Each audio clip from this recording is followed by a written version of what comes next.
Yan guys, bigyan lang shout out sa inyong lahat. Yan, mag-room tour tayo ngayon. Yan.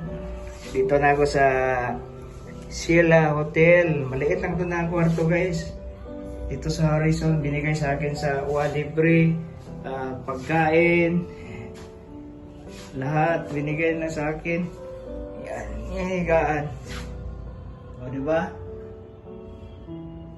Oh. Libre yan, libre ng gumawa yan. O, diba? Kung pa yan.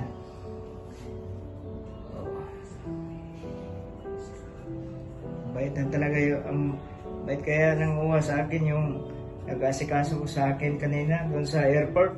Malaking pasalamat ko sa uwa.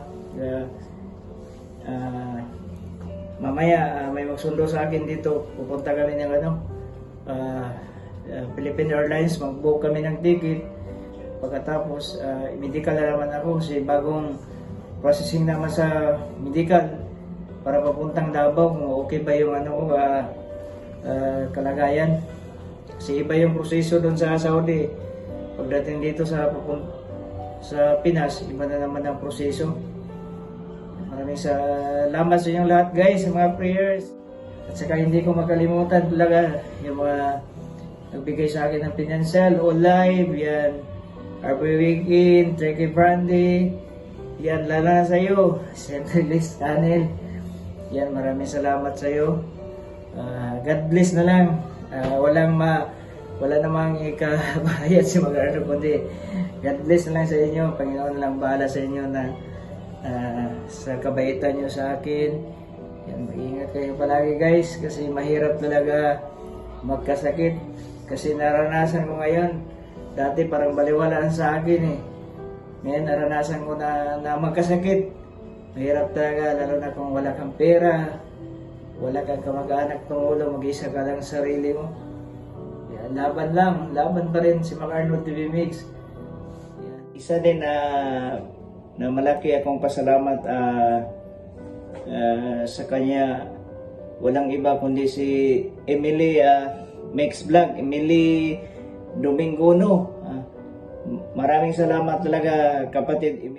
Sa totoo lang guys, simula pagkasakit ko hanggang napirahan, hindi ko na kaya, nagpatulong ako dito kay Emily Mix Vlog. Siya talaga ang nag-asikaso dito sa Pinas. Nagpunta siya kay Rapi Tulfo hanggang binigyan siya ng referral ni Rapi Tulfo.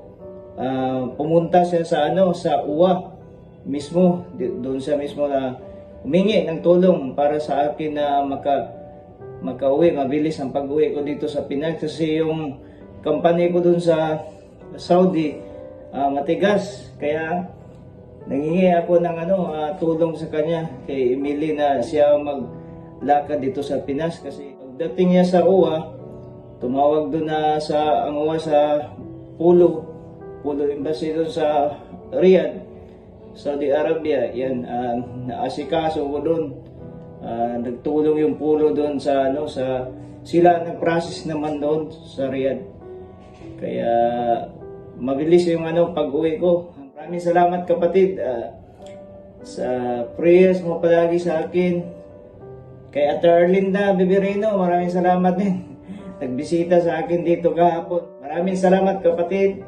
Yan, God bless sa inyo. Yan, Panginoon na lang bahala sa inyo. Laban pa rin si Mag-Arno TV Mix. Yan, hanggang dito na lang guys. Maraming salamat po sa inyo lahat. Bye bye. Yan, bye bye.